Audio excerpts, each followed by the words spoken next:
Tonight, a woman in handcuffs punched in the face by a Southern California police officer. Fellow officers step in to pull him back. Our Jory Rand hearing from an eyewitness. He's live in Westminster with more. Jory. Mark, we're not really used to seeing this. Officers stepping in to stop another officer from doing something they think may have crossed the line. And tonight, that officer is now under investigation. Tonight, a Westminster police officer is on leave after this video surfaced of him punching a woman in handcuffs in the face. And what makes this incident so noteworthy is that two fellow officers stop him, physically block him from landing any more blows. He intervened and stopped him, and they made him go to the other. They made him back out from the scene. Sandy Armenta shot the video Wednesday afternoon. In it, you can see the woman, 34-year-old Xiomara Garcia, stumble as officers try to stand her up. She then kicks the officer near his groin, and that's when he punches back.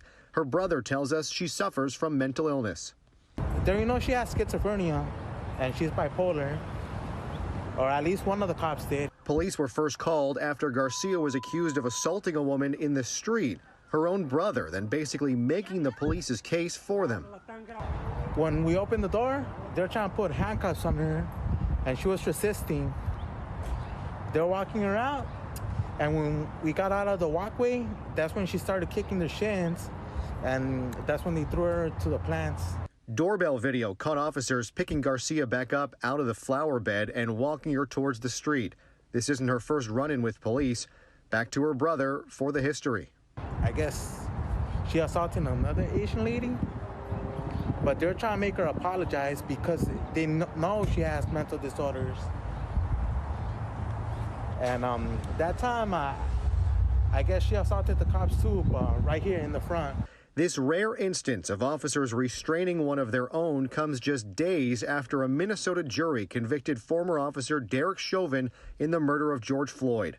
3 other officers stood around as Chauvin knelt on the dying man's neck for 9 minutes, and they did nothing. All 3 face aiding and abetting second-degree murder charges. These officers weren't going to let something similar happen to them. That unnamed officer is now on paid administrative leave as Internal Affairs is investigating in cooperation and communication with the Orange County District Attorney's Office. That woman is now facing charges of the original assault and